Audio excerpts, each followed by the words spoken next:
देखिए, ये अमृतसर के इलाके में बहुत बड़ी मीटिंग आज हुई है। ये हम लोग जो 30 को जत्था 30 दिसंबर को जाएगा उसकी तैयारी कर रहे हैं और 20 को अमृतसर का पहला जत्था दूसरी ओर से रवाना होगा, उसकी तैयारी के लिए आज मीटिंगें कर रहे हैं। इसी के साथ साथ जो 1 अगस्त को जो हरियाणा के 3 आईपीएस अफसर और हरियाणा पुलिस सर्विस के जो ऑफिसरों का सम्मान कर रही है केंद्र अथवा हरियाणा सरकार, जिन्होंने किसानों के ऊपर गोलियां चलाई, उनके ऊपर हंजू गैस इस्तेमाल किया, उनके किसान शहीद हुए, जख्मी किए, उनको सम्मान करने का पूरे देश भर में हम लोग विरोध करेंगे और मोदी सरकार का अर्थी दहन करेंगे। और लॉन्ग मार्च भी होगा। लॉन्ग मार्च इसलिए होगा कि विरोधी दल जो पार्लियामेंट्स में एमएसपी लीगल गारंटी कानून का मुद्दा उठाएं। इसी के साथ 15 अगस्त को सभी मांगों के ऊपर ट्रैक्टर मार्च होगा। ये ट्रैक्टर मार्च पूरे देश भर में होगा। देश के लगभग 17-18 स्टेटों में चलेगा। हम लोग अमृतसर में ये लगभग अटारी बॉर्डर से शुरू करके गोल्डन गेट से आगे तक ये मार्च करेंगे और जो नए क्रिमिनल लॉ मोदी सरकार लाई 1 जुलाई को लागू हुए, उनकी कॉपियां हम लोग जलाएंगे। इसी के साथ साथ हमारा 1 सितंबर को यूपी में बड़ी महारैली होगी दोनों फोरमों की ओर से। इसी के साथ साथ 15 को जींद में हरियाणा में महारैली करेंगे दोनों फोरम। 22 को पिपली में बड़ी महारैली हम लोग करेंगे 22 को। तो ये सब आने वाले समय में हमारे कार्यक्रम है।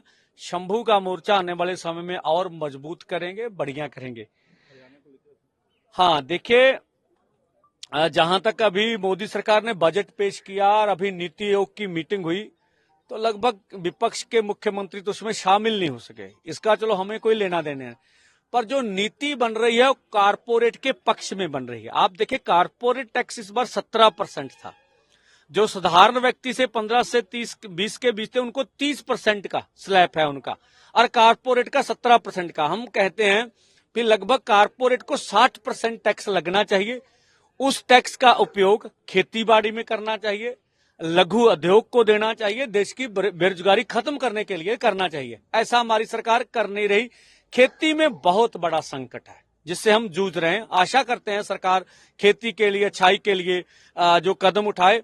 और जो विपक्ष पार्लियामेंट में जो भी विपक्ष के एमपी है मुद्दा उठा रहे हैं हमारे मांगों का, हम सबका धन्यवाद करते हैं। तो जैसे काफी लंबे समय से किसानों का अन्नदाता कहा जाता है, काफी लंबे समय लड़ाई लड़ रहे हैं, आपकी मांगे क्यों नहीं सरकार पूरी करी, क्या कारण? हाँ, देखिए, सरकार की नीयत और नीति में खोट है।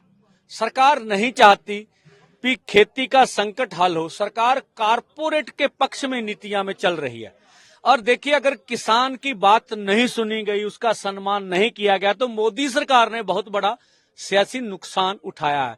आने वाले समय में हरियाणा के इलेक्शन है, महाराष्ट्र के हैं, आने वाले समय में और स्टेटों के इलेक्शन है।